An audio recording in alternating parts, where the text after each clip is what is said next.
الاخوان الناس عارفين هذاك الشيء ديال القسام داك الشيء ما بقاش ولا. والحلفاء اللي معانا نقول نعترفوا امام الله صحيح حتى يردوا على الاخوان بعض المرات كاين شويه ديال، ولكن في العموم ما سمعنا حتى شي حاجه الحمد لله. والجو في مزيان وحنا غاديين ولا اني خاصكم ثلاثه الحوايج غنقولهم نختم بهم.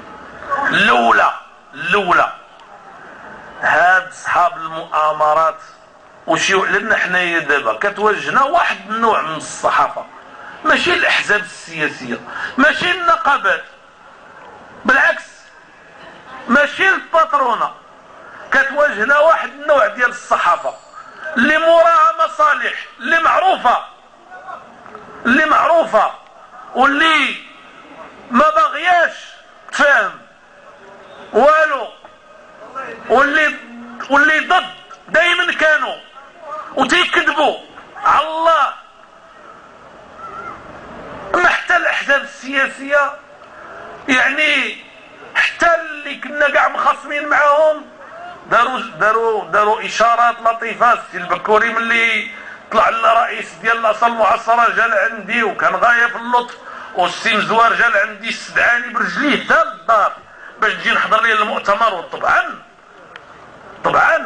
اجيب دعوه من دعاك، حنا عندنا ثقافه ومشيت لعنده وما قصرش في الكلمه ديالو، وملي جيت نخرج وقف معايا حتى للباب. حنايا راه حنا كنتنافسوا ولكن ماشي عديان، ولكن اللي كيستافدوا اللور دوك الكروكوديلات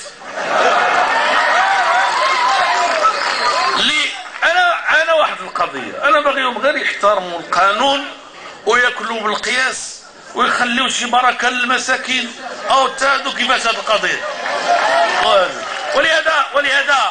ولهذا باغي نقول لكم وهذوك المؤامرات ديالهم ويحاولوا ينوضوا الضجيج ويشعلوا لنا المش مع جلالة الملك. كنقول لهم ما تضيعوش وقتكم، فوتوني اللي تيقول المغاربه فوتوني وقنيو.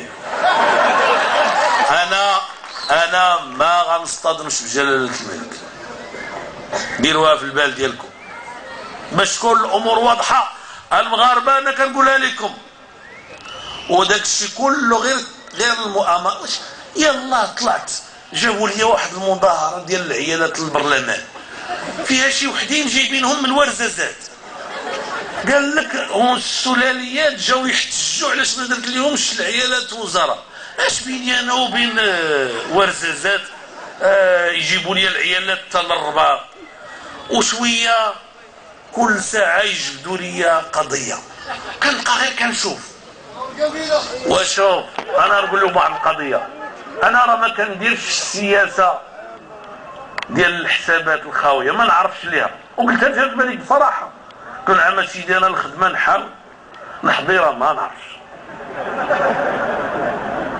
فهذوك اللي داكش غير كيديروا التشاش واحد الساعه تاع الجفاف قال لك حنا اللي مسؤولين عليه.